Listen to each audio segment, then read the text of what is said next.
God sees a move that you can't see.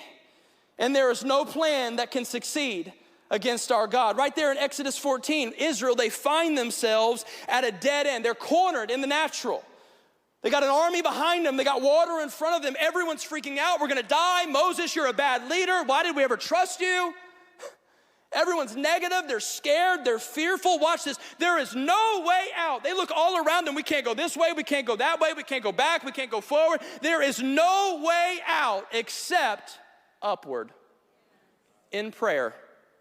And that's exactly where their help came from. Sometimes God allows things. I'm not saying God's out there causing trouble, but sometimes he allows there to be things that will surround you in life and make you feel cornered because it'll leave you with no directional options except upward in prayer. I wrote this down. Sometimes you can't see a way because your unbelief is in the way. No, some scholars say there could have been close to 2 million people that day that Moses was leading out of Egypt. 2 million people. Watch this. Out of 2 million people, not one person saw the way through the sea. None of them saw it.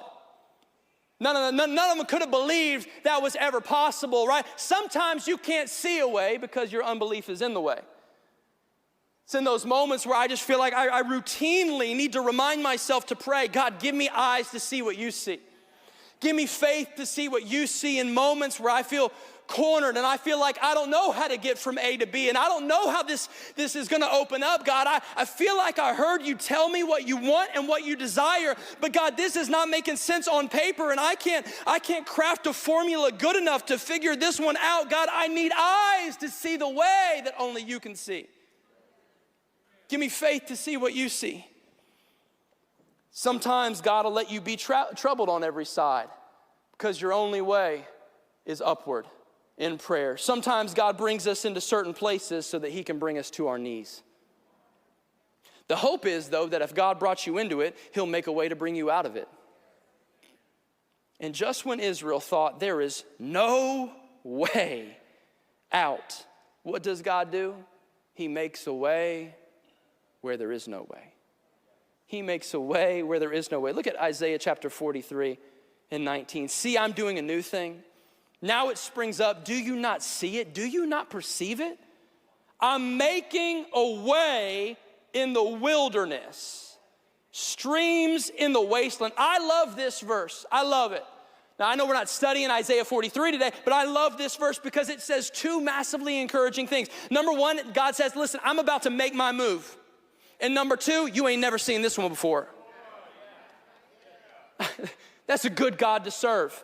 I'm about to make my move. You've never seen this one before. Church, let me encourage you with this morning. God is not just a good way finder. Come on, you can finish it. He's a way. He's a way maker. Now it would be celebratory enough if he was just good at finding ways. Let's be honest. You and I, most of the time, when we get ourselves in a mess and we get trapped and we ain't even good at finding the ways. I'm not even a good way finder. Like we look all over the place. We're like, I can't even find a way out of this. It would be celebratory enough if God was just a good way finder. But in his goodness and faithfulness, he says, I'll do you one better than that. I will make a way where there has never existed one before.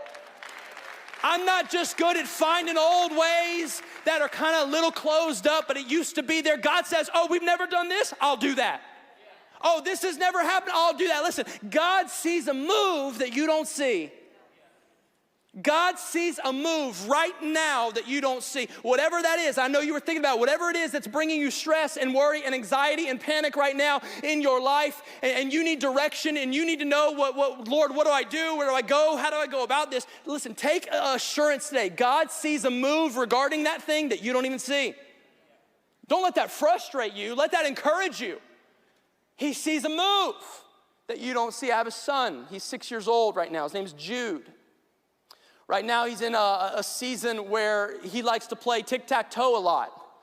We play a lot of tic-tac-toe.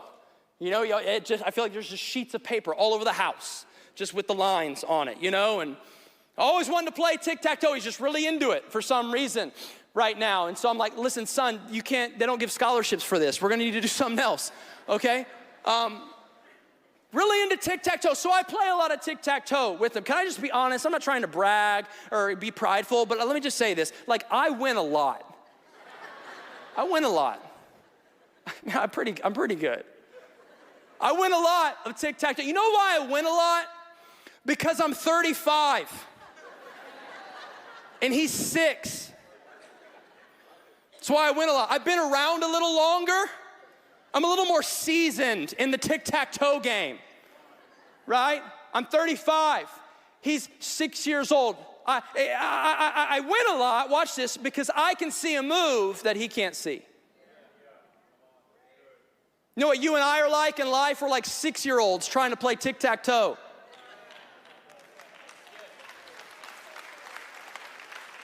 God's been around a little longer. He understands humanity a lot more than we even understand ourselves. Not to mention, he is divine. He is miraculous. He has all authority, all power. He sees moves you don't see.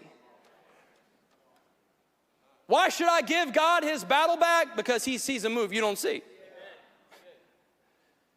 Now, by all means, if you want to stay tired and exhausted trying to knock the wall down by yourself, have at it, man. Good luck. But if you want to give God his battle back, what he's able to do is he's able to make a way where there's never existed one. You would have never found it because it's never been there. But he made it. Not 1 out of 2 million saw the way through the sea. But God in his faithfulness found a way, made a way where there never had been one.